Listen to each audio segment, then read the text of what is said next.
안녕하십니까. 5월 14일 금요일 오전 11시를 넘기는 시간입니다. 오늘 이 시간에는 아주 특별한 게스트를 모셨습니다. 홍성 예산 출신의 홍문표 의원을 특별히 이 자리에 모셨습니다. 나와주셔서 감사합니다.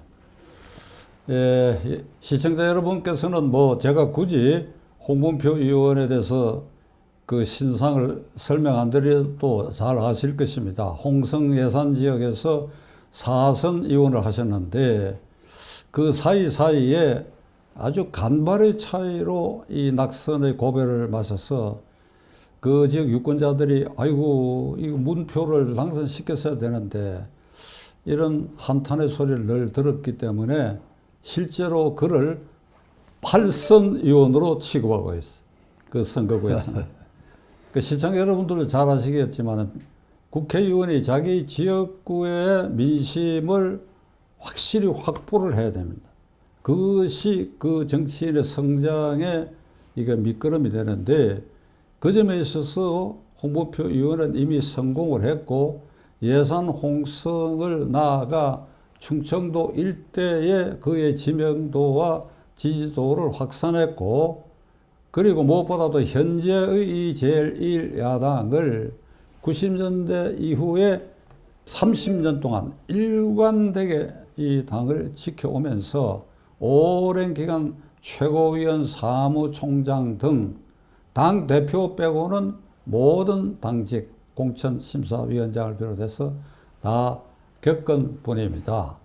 그리고 여러분이 지금 화면에 보시지만은 아직도 젊음을 간직하고 있고 키도 저보다도 크고 이 중후하게 생겼을 뿐 아니라 젊어서 초선 재선 의원 시절에는 대표적 미남 국회의원으로 이렇게 칭송을 받았는데 고맙습니다. 제가 보기에 지금도 미남이셔. 아이고 감사합니다. 그래서 이게 지금 난세인데 국민의힘 당이 내년 3월 9일 대통령 선거를 앞두고 이 당을 추스리면서 제1야당 그리고 제1야당이 중심이 된 야권의 단일 대통령 후보를 창출해내는데 많은 이들이 당대표에 도전했지만은 홍문표 의원이 그 가운데 아주 특징적으로 이게 주목을 받을 요소가 가장 많은 후보 중에 하나라고 생각합니다. 자, 이쯤 소개해드리고 먼저 이번에 당대표 도전을 하게 된 결심의 우선 동기부터 말씀하시죠. 네.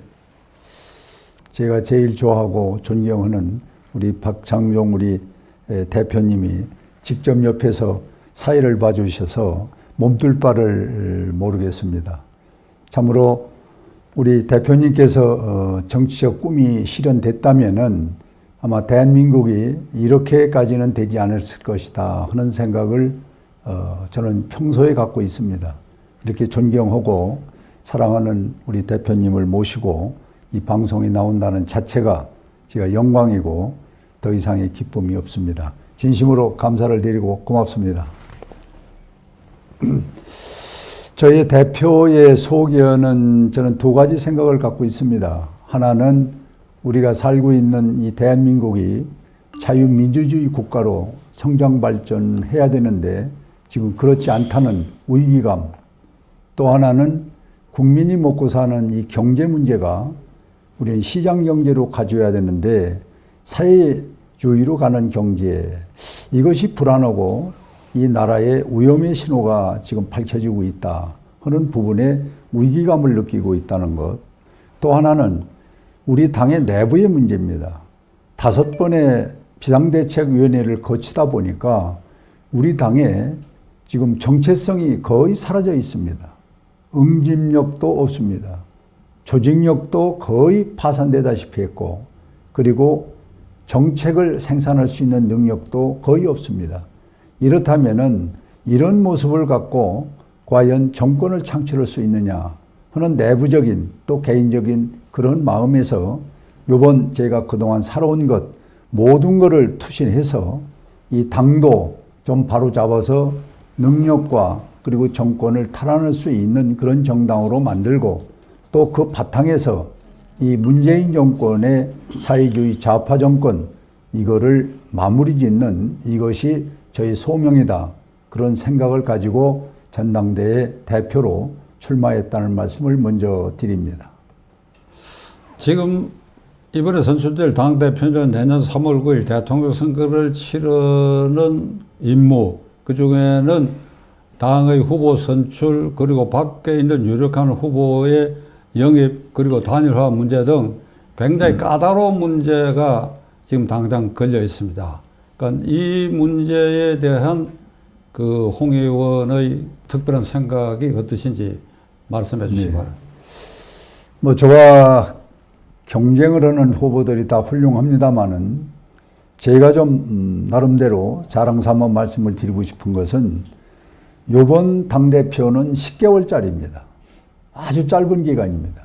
이 안에 지금 우리 대표님이 말씀하신 대로 어떻게 당을 자강을 시키고 그리고 통합을 하고 좋은 후보를 모시고 정권 교체를 할 것인가. 이것은 저는 준비된 경륜과 경험이 없으면은 이 산재한 문제를 풀어갈 수 없다고 봅니다. 그래서 저는 지금껏 우리 당에서 사무총장이나 조직관리위원장 그리고 또 우리 특별위원회 위원으로서 또 당 비상대책위원으로서 많은 경험과 경륜을 가지고 이 어려운 산재의 문제를 푸는 데는 경륜이 필요하고 경험이 필요하지 않냐. 이래서 저는 실용주의 개혁을 통해서 우리 당 체제를 재정비하고 그리고 좋은 후보를 모셔서 정권을 찾아오는 이 노력이야말로 저는 경륜과 경험이 필요하다 하는 데서 저 나름대로 주장을 하고 있습니다. 이번 당대표는 내년 3월 9일 대통령 선거를 앞두고 가령 그 대통령 후보가 누가 됐든지 간에 야권 단일 후보가 되지 않으면 안 됩니다. 그러니까 지난 2017년 대통령 선거 때에 야권이 분열했어요. 홍준표, 안철수, 유승민 그 사람들이 얻은 표가 49%, 문재인 후보가 얻은 표가 41%, 8%는 차이가 나요. 물론 이걸 산술적으로 합표가 비교할 수는 없지만은 만일 그 국면에서도 단일화돼 가지고 이른바 우파 세력이 총 결집하는 모습을 보였다 한다면 아무리 촛불 혁명이라는 걸 내세워서 거세게 밀고 들어왔다 하더라도 이 정권을 문재인 대통령 측으로 넘기지 않을 가능성이 충분히 있었습니다. 그거는 지난 4월 7일 선거 서울 부산시장 보궐선거 특히 서울시장 보궐선거 이게 증명된 바가 있거든요. 그러니까 이번에 국민의힘당 대표는 모든 걸 걸고 야권 단일 후보를 만들어낸다. 요걸 아주 단일한 과제에 단일한 사명감을 가져야 되는데 여기에 대해서 홍 의원의 결심이 어떠신지 궁금합니다. 네. 지금 대표님이 지적해 주신 대로 저희들이 산적한 문제는 경륜과 경험 그리고 실용주의 개혁이라는 큰 과제를 풀기 전에는 저는 정권 교체가 어렵다고 봅니다. 제가 감히 부족하지만은 그 부분에 대해서 어느 후보보다도 저는 실용적인 이 개혁을 통해서 실천할 수 있는 나름대로 능력이 있다고 스스로 판단을 합니다. 그 실예로서 우리 당은 지금 자강을 우선 해야 됩니다. 스스로 힘이 있고 건강한 정당으로 만들고 거기에는 조직과 그리고 선거를 알고 정책을 개발할 수 있는 이 자강의 능력 이것만 잘 만들어서 시스템이 돌아가고 이 작동이 잘 된다면은 대통령 후보 하실 분들은 우리 당으로 올 수밖에 없습니다. 그러나 반대로 우리 당이 부실하고 지금처럼 여러 가지 국민들로부터 지탄을 받는 이 정당으로서는 후보들이 저는 오지 않는다고 봅니다. 제가 전국을 2번 반을 돌다 보니까 이 여의도에서 듣지 못하는 많은 얘기를 듣습니다. 첫째는 당신들 그렇게 능력이 없고 어떻게 다음번 대통령 선거 이긴다고 그러냐 하면서 첫 말씀이 대통령 선거에 졌지, 국회의원 선거 졌지, 지방선거 졌지, 이번 서울시장, 부산시장이 아니었다면은 당신들은 해산가입니다. 이런 참 가슴 설렁하는 그런 말씀들을 주시고, 두 번째는 왜 후보가 없느냐, 후보를 빨리 만들어내라, 이런 아주 질책을 제가 많이 전국을 다니면서 들었습니다. 저는 이 대통령 선거를 5번을 치렀습니다. 이해창 대통령 후보, 이명박, 박근혜, 홍준표, 이런 경륜과 경험, 그리고 정책을 만들 수 있는 나름대로의 당의 당뇨로서 경험이 있습니다. 이것을 총 제가 집합해서 우리 당의 활력소, 그리고 새로운 청년들과 함께 함축된 수권정당을 만든다면은, 저는 대통령 후보 되시는 지금 5, 6분, 그분들 말고도 제가 당대표를 나오겠다고 그러니까 한 2분 정도가 만나자고 해서 사실상 만났습니다. 그분들 말씀도 당신들 당만 잘 추스리면은 문재인 정권을 탈환하는데 나도 한 몫을 하겠다, 이렇게 훌륭한 말씀을 해주시는 분도 한두 분 계십니다. 이런 분들까지 모두 우리가 반문재인 전선을 펴서 우리가 정정당당한 아주 좋은 투명한 룰을 만들어서 한 분을 뽑는다면은, 방금 우리 박찬종 대표님 말씀대로 지난번에 잘못됐던 뼈저린 그 교훈을 삼아서 이번에는 후보를 하나로 모으고 거기에 아주 투명한 그런 룰을 만들어서 한 분을 뽑는 이 작업이야말로 아무나 할 수 있는 건 아닙니다. 역시 선거의 경험과 경륜이 전 필요하다고 봅니다. 이것이 실용주의 전 정치라고 보지, 이상주의나 논리로서 이 10개월 동안 저는 이건 하루아침에 바람같이 지나가는 시간이라고 봅니다. 그래서 10개월을 나름대로 제가 편제를 짜보니까 이번 10월까지 이와 같은 자강의 체제를 갖추지 않으면은 11월부터는 대권 레이스로 들어가서 우리 대한민국 정치가 혼란스럽게 갈 겁니다. 그때 자강을 하고 누구를 모셔오는 것은 거의 저는 불가능하다고 봅니다. 그래서 아까 말씀드린 대로 당을 알고 조직을 알고 선거를 알고 정책을 아는 제가 단시일 내에 경험을 바탕으로 이와 같은 자강의 정당을 만들어서 훌륭한 후보를 오겠군이 올 수 있게 만드는 것이 나는 이번 당 대표가 해야 할 가장 큰 숙제라고 봅니다. 모시러 가는 것은 한계가 있습니다. 올 수 있는 정당, 그리고 말을 하면 함께 할 수 있는 정당을 만드는데 최선을 다하겠다는 말씀을 드립니다. 홍 의원께서 당대표가 되었을 때에 야권 대통령 후보, 그것이 국민의당 후보가 됐건 이 야권의 단일화된 후보가 됐건 간에 그 후보 확정이 대체로 시간적으로 언제까지 해야 된다고 생각하십니까? 내년 3월 9일이 선거니까. 네, 3월 9일이라면은 최소한 더 확정은 저는 3개월 전에 마무리가 되는 것이 제일 좋고요. 또 현실성의 상황이 있다라면은 그저 한 달 정도 늦춰서 저는 3월이면은 1월 말 정도까지는 후보가 결정이 돼야 우리 국민과 함께 새로운 정치를 만들어내고 정권을 저는 탈환할 수 있다, 이렇게 예측을 하고 있습니다. 지금 홍 의원께서 이제 국민의힘 당이 국민의 신뢰를 얻기 위한 자강론에 대한 여러 강론을 말씀하신 것에 대해서는 제가 충분히 동의하고, 또 홍 의원이 대표가 되시면 반드시 그것이 성취되리라고 생각합니다. 그런데 이제 대통령 후보를 확정하는 과정은 이 자강 노력 외에 또 다른 여러 변수가 있을 수가 있습니다. 네. 가령 국민의힘당 소속 사람 가운데 단일 후보가 탄생할 수도 있고, 외부의 유력한 후보가 입당하거나 아니면 지난번 서울시장 보궐선거 때처럼 국민의당 안대표가 그 밖에 있으면서 단일화되는 이런 이제 한 2가지 네. 경우를 가정할 수 있는데, 제가 제 희망사항으로 홍문표 대표 같으면 해낼 것이라고 생각하는 주문을 하나 할게요. 네. 뭔가 하면 우리 당, 국민의힘 당 인사가 꼭 돼야 된다, 또는 외부 인사가 되는 게 좋다, 이걸 떠나서 무조건 단일화가 돼야 된다, 어떤 형식을 밟든지 간에 하다못해 제비뽑기를 하든지 간에 뭐 여론조사를 하든지 간에 무조건 이번에는 단일화가 된다. 지금 4년 전 예가 있잖아요. 네.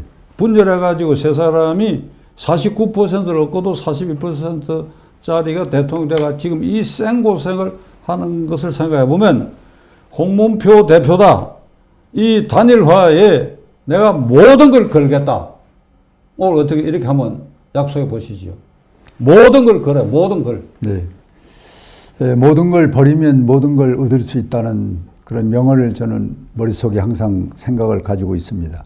지금 지적해 주신 모든 걸 걸어서 후보를 단일화를 만드는, 그거는 우리 당내도 될 수 있고 당 외도 될 수 있는데, 당 외나 당 내에서 우리 당에서 만드는 룰을 저는 조금도 의심 없이 참여할 수 있는 룰, 그게 저는 제일 중요하다고 봅니다.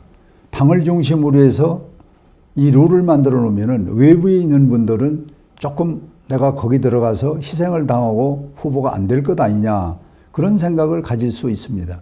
이거를 방지할 수 있는 방법은 딱 한 가지입니다. 이것이 제가 버리는 아주 획기적인 방법이라고 생각하는데요. 저는 당대표가 돼도 이 당대표로서 이 룰을 결정하는데 저는 빠질 겁니다. 그럼 어떤 분을 갖다 모셔야 되냐?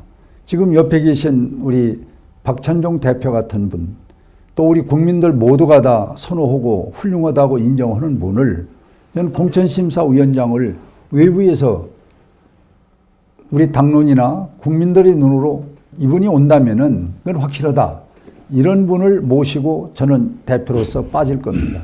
그리고 거기에 구성원은 남녀 동수로 놓고, 그리고 이것도 또 국민의 잣대에서 볼 때, 아, 이런 정도면은 우리 국민의힘 소위 당대표를 뽑는 경선에 또 얼마든지 뽑아낼 수가 있는 능력이 있는 분이다, 이렇게 판단되는 분으로 저는 선거관리위원회를 구성을 하고, 그리고 그 내용을 그럼 어떻게 어디서 창출해낼 거냐, 그건 우리 사회에서 한 5-6개 사회단체, 훌륭한 단체들이 많습니다.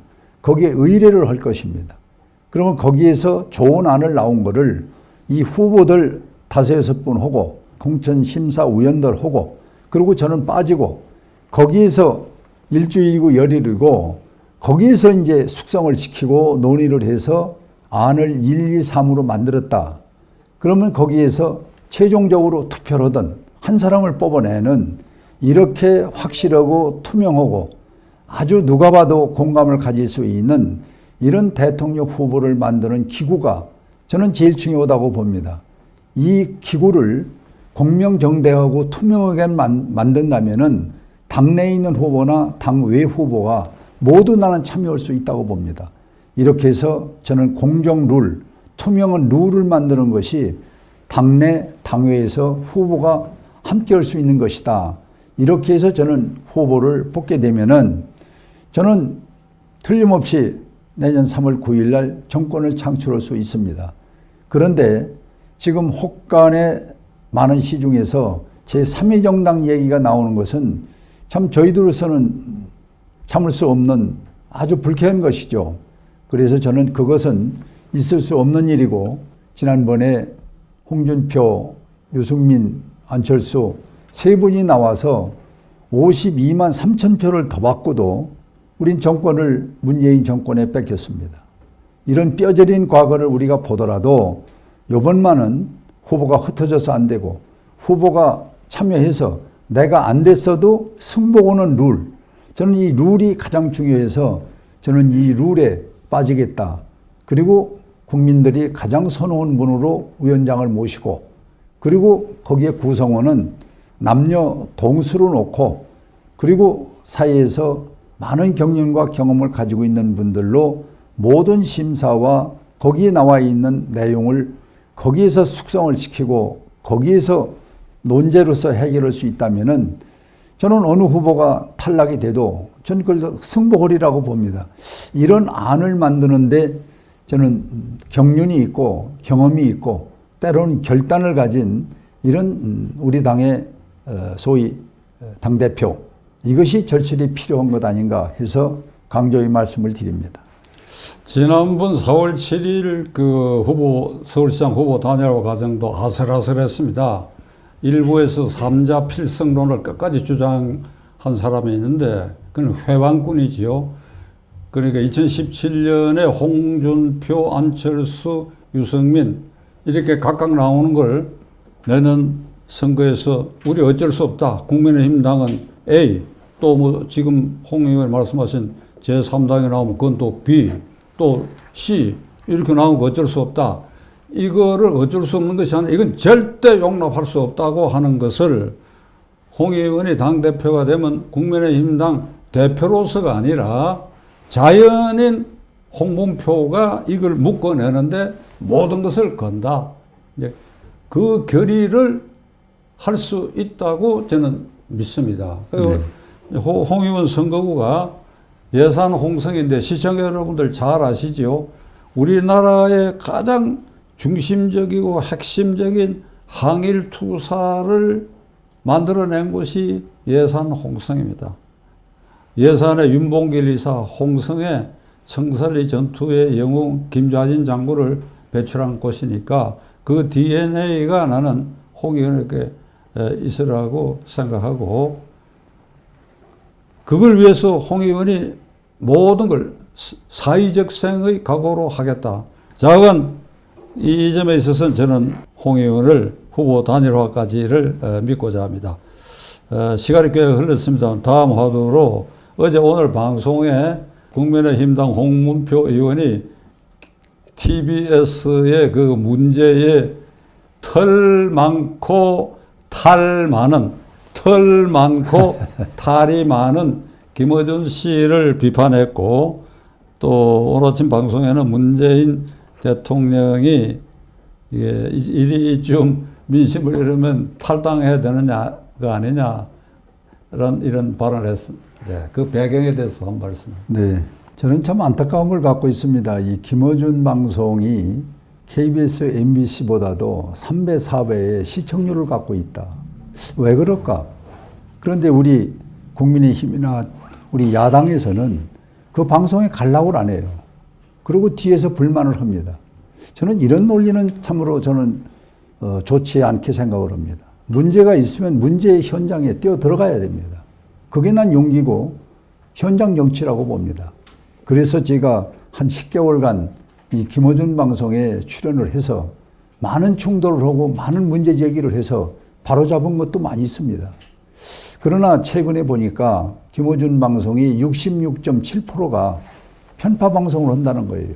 그래서 제가 지난번에 김어준 씨를 대놓고 이제 잘 나갈 때 그만두쇼. 이렇게 해서 상당히 충돌을 했었던 일이 있었고요.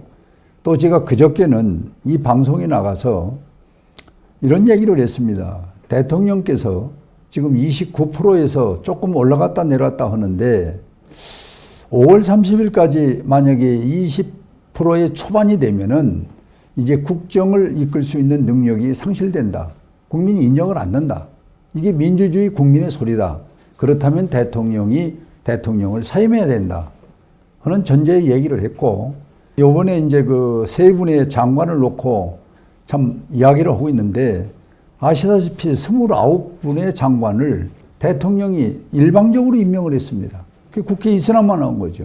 이게 대통령이 이렇게 해서는 안 되거든요. 이건 독선이고 독재거든요, 이게.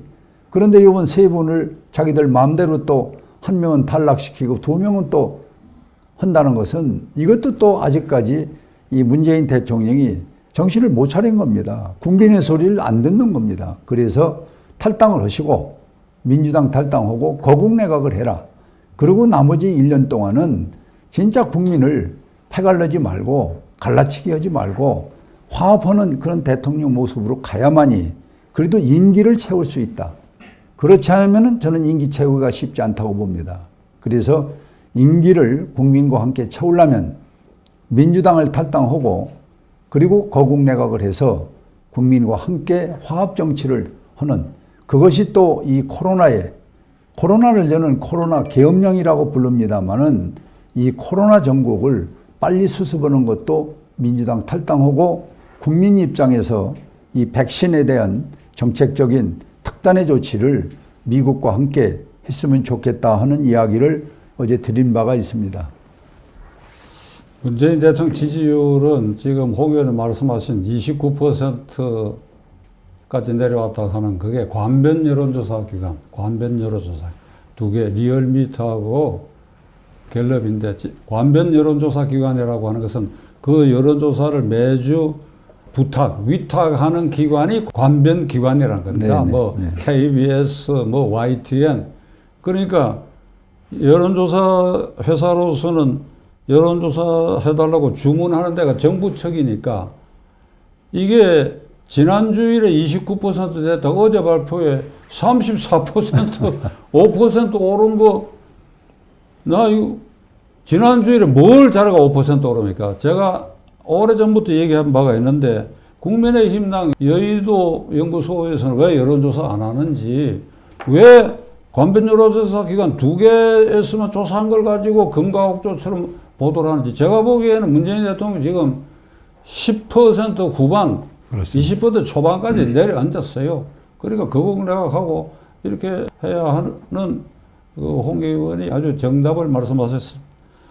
시간이 좀 흐르긴 했습니다만 끝으로 지금 이번에 4.7 서울시장 보궐선거에서 나타난 현상으로 20대 젊은이들의 생각이 이념 편향적이 전혀 아니라는 것, 네. 또 실용적이고, 그리고 어떻게 보면 나라 장래를 깊이 생각하는 이런 성향으로 우리 기성세대가 몰라보게 변화가 돼 있다. 네. 그런데 홍 의원께서 이 청년 대책에 대해서 특별한 보관이 있으시면 한번 말씀해 주세요. 네, 제가 몇 년 전에 교육위원장을 하고 있는데 이 대한민국 청년의 대표가 JC 그룹입니다. 또 사이치 이분들이 와서 예산을 좀 줬으면 어떠냐. 그래서 제가 편제를 보니까 직접 줄 수 있는 길이 없어요. 그래서 그분들을 돌려보내고 이 청년들에 대한 예산을 좀 줘야 되겠다 해서 전체를 들여다봤더니 약 18조 정도의 청년에 대한 정부가 투자를 합니다. 11개 부처에서. 그걸 꼼꼼히 보니까 이 18조를 11개 부처가 쓰는데 43개 정책을 놓고 쓰는데 중복된 게 35%예요. 그리고 문재인 정부가 이 많은 돈을 쓰는데 실업률이 점점 늘어난다면은 문재인 정부의 청년 정책은 실패한 것이죠. 그래서 이거 안 되겠다. 구체적으로 보니까 여기에 또 청년이라는 이름으로 종사하고 있는 공무원이 한 350명 정도 돼요. 이것도 또 너무 많은 것이고 중복된 정책을 함께 같이 하는 것은 비생산적이고, 그리고 이루어진 정책을 또 점검해 보니까 20%도 안 돼요. 이게 시장만 해놓고 생산만 내고 청와대 보고용이고, 그리고 우리 젊은 청년들한테 문재인 정부가 이렇게 청년 일을 한다, 이 보여주기식이에요. 그래서 제가 연구하고 많은 분들과의 공부를 해서 청년청을 신설해서 이렇게 남발되고 있고 중복되고 있고 이중 삼중을 하는 것을 청년청 하나에 모든 것을 집합시킨다면은 예산도 한 5조 정도를 줄일 수 있습니다. 18조에서. 그리고 공무원도 350명에서 20명 정도면 충분해요.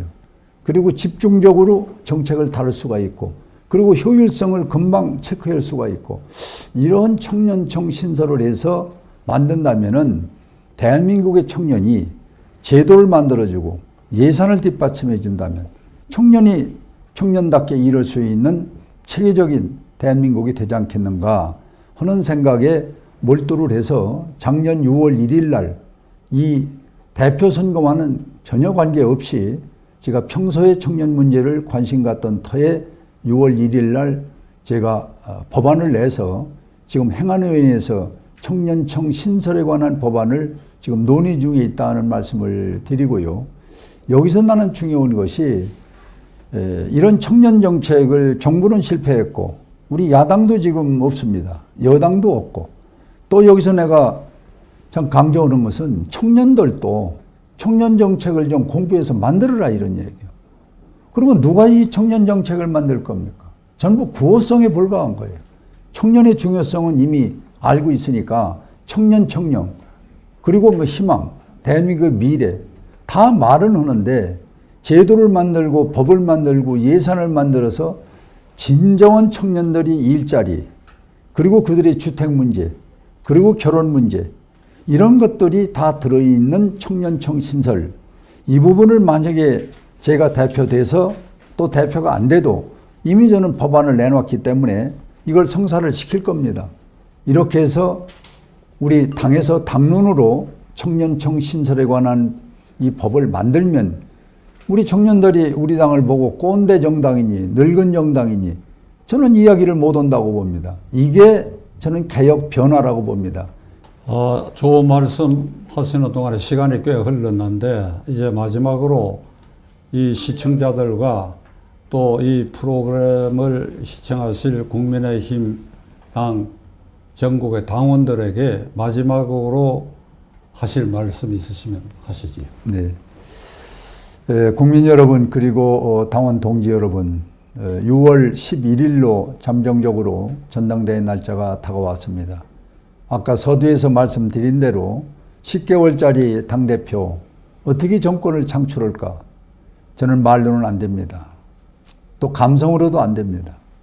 이거는 실용주의 개혁을 통해서 경험과 경륜이 있는 사람이 밤잠 안 자고 온몸을 던져서 만들어도 될까 말까 한 이 상황에 경륜 체험, 저는 이것이 꼭 필요한 이번 전당대회라고 봅니다. 저에게 기회를 주시면은 제가 살아온 경험과 경륜 모든 걸 쏟아 부어서 저는 수권정당을 만들 것입니다. 그리고 아까 말씀드린 우리 사회의 정의 그리고 평등을 다시 살려서 누구든지 일하면은 그 대가를 받고 그 고난을 함께 누릴 수 있는 그런 우리 대한민국 정치를 판을 한번 바꿔보겠다는 생각을 가지고 있습니다. 마지막으로 제가 꼭 한 말씀 드리고 싶은 것은 이제 우리 대한민국 정치는 개혁 변화를 엉뚱한 데 소모할 것이 아니라 국민에게 필요한 그런 개혁 정치를 해야 됩니다. 예를 들면은 생활 정치를 해야 됩니다. 정치가 나하고는 관계없다.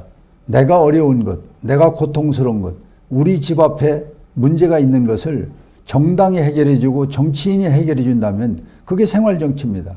이렇게 덴마크나 스위스나 노르웨이 같이 선진국 그리고 행복 수치가 높은 나라들은 전부 생활 정치랍니다. 그런데 우리 정치하면은 여의도 국회에서만 있고 정치가 있고 우리 생활 주변에는 정치가 없습니다. 이래서 국민과 이 정치와는 괴리가 있다.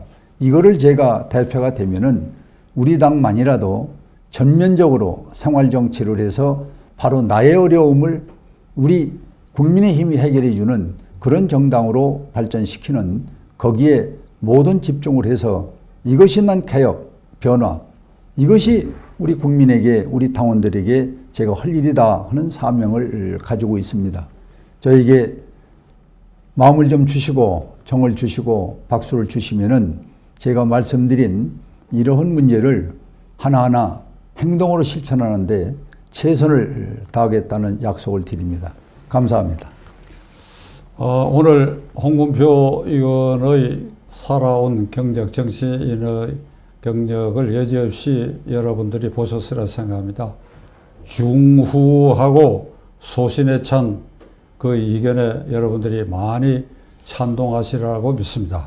오늘 특별히 귀한 시간 내주셔서 감사합니다. 고맙습니다. 감사합니다.